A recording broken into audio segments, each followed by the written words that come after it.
Lady hill ವೃತ್ತಕ್ಕೆ ಮಹರ್ಷಿ ನಾರಾಯಣಗುರು ಹೆಸರಿಡಲು ಮಂಗಳೂರು ಮಹಾನಗರ ಪಾಲಿಕೆ ನಿರ್ಣಯ ತೆಗೆದುಕೊಂಡಾಗ ಕಾಂಗ್ರೆಸ್ ವಿರೋಧ ವ್ಯಕ್ತಪಡಿಸಿದ್ದನ್ನು ವಿಪಕ್ಷ ನಾಯಕ ಸಿದ್ದರಾಮಯ್ಯ ಮರೆತುಬಿಟ್ಟಿದ್ದು ನಾರಾಯಣಗುರುಗಳ ಹೆಸರನ್ನ ಸಮಾಜ ವಿಭಜಿಸುವುದಕ್ಕೆ ಬಳಸಿಕೊಳ್ಳುತ್ತಿದ್ದಾರೆ ಎಂದು ಕನ್ನಡ ಸಂಸ್ಕೃತಿ ಮತ್ತು ಇಂಧನ ಇಲಾಖೆ ಸಚಿವ ವಿ ಸುನಿಲ್ ಕುಮಾರ್ ಆರೋಪಿಸಿದ್ದಾರೆ.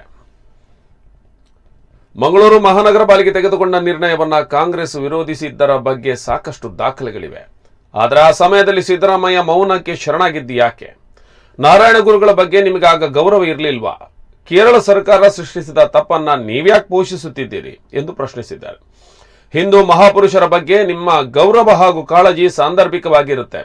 ಎಲ್ಲಿ ರಾಜಕೀಯ ಲಾಭ ಸಿಗುತ್ತೋ ಆ ಸಂದರ್ಭದಲ್ಲಿ ಮಾತ್ರ ಅನಾವರಣವಾಗುತ್ತೆ. ನಿಮ್ಮ ಶಾಶ್ವತ ಪ್ರೀತಿ ಯಾರ ಕಡೆಗೆ ಎಂಬುದನ್ನು ಮತ್ತೆ ಮತ್ತೆ ಹೇಳಬೇಕಾದ ಅಗತ್ಯವಿಲ್ಲ ಎಂದು ಟೀಕಿಸಿದ್ದಾರೆ. ಕೇಂದ್ರ ಸರ್ಕಾರದ ವಿರುದ್ಧ ಅನಗತ್ಯ ಅಪಪ್ರಚಾರದ ಜೊತೆಗೆ ಸಮಾಜ ಒಡೆಯುವ ಕೃತ್ಯಕ್ಕೆ ಪ್ರೇರಣೆ ನೀಡುವುದಕ್ಕಾಗಿ ಮಹರ್ಷಿ ನಾರಾಯಣಗುರು ಸ್ತಬ್ಧಚಿತ್ರ ವಿಚಾರವನ್ನ ಕೇರಳ ಕಮ್ಯುನಿಸ್ಟ್ ಸರ್ಕಾರ ಬಳಸಿಕೊಳ್ಳುತ್ತಿದೆ.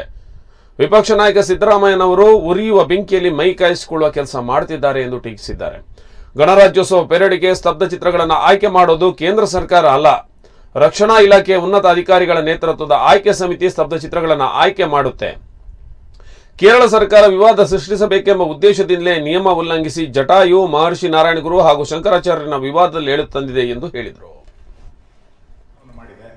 ಅಪಪ್ರಚಾರವನ್ನು ಯಾವ ರೀತಿ ಮಾಡ್ತಾ ಇದ್ದಾರೆ ಅಂತಂದ್ರೆ, ನಾರಾಯಣ ಗುರುಗಳನ್ನ ಮಾತ್ರ ವಿರೋಧ ಮಾಡಿದ್ದಾರೆ, ಶಂಕರಾಚಾರ್ಯನ ಸ್ವೀಕಾರ ಮಾಡಿದ್ದಾರೆ ಎನ್ನುವುದನ್ನ ಇವತ್ತು ಅಪಪ್ರಚಾರಗಳನ್ನು ಮಾಡ್ತಾ ಇದ್ದಾರೆ. ಕೇರಳದ 3 ಪ್ರಸ್ತಾವನೆಗಳು ನಿಯಮ ಉಲ್ಲಂಘನೆ ಆಗಿದ್ದರಿಂದ 3 ಪ್ರಸ್ತಾವನೆಗಳನ್ನು ತಿರಸ್ಕಾರ ಮಾಡಿದೆ ಅನ್ನೋದನ್ನ ಇವತ್ತು ಮರೆಮಾಚುವಂತ ಪ್ರಯತ್ನವೂ ಕೂಡ ಅವರ ಕಡೆಯಿಂದ ಇವತ್ತು ನಡೀತಾ ಇದೆ. ಈ ಹಿಂದೆಯೂ ನಾರಾಯಣ ಗುರುಗಳ ಕುರಿತಂತೆ ಕಮ್ಯುನಿಸ್ಟ್ ಸರ್ಕಾರ ಇದೇ ರೀತಿಯಾದಂತಹ ಧೋರಣೆಯನ್ನ ಕೇರಳದಲ್ಲಿ ಮಾಡಿದ್ದನ್ನ ನಾವೆಲ್ಲರೂ ಕೂಡ ಕಂಡಿದ್ದೇವೆ. ಕೇರಳದಲ್ಲಿ ಆಗಿರುವಂತಹ ಗೊಂದಲವನ್ನ ಕರ್ನಾಟಕದಲ್ಲಿರುವಂತಹ ಕಾಂಗ್ರೆಸ್ಸಿನ ಕೆಲವು ಮುಖಂಡರು ಅದನ್ನು ವಿವಾದವನ್ನಾಗಿ ಸೃಷ್ಟಿಸುವಂತ ದೊಡ್ಡ ಪ್ರಯತ್ನವನ್ನ ಇವತ್ತು ಮಾಡ್ತಾ ಇದ್ದಾರೆ.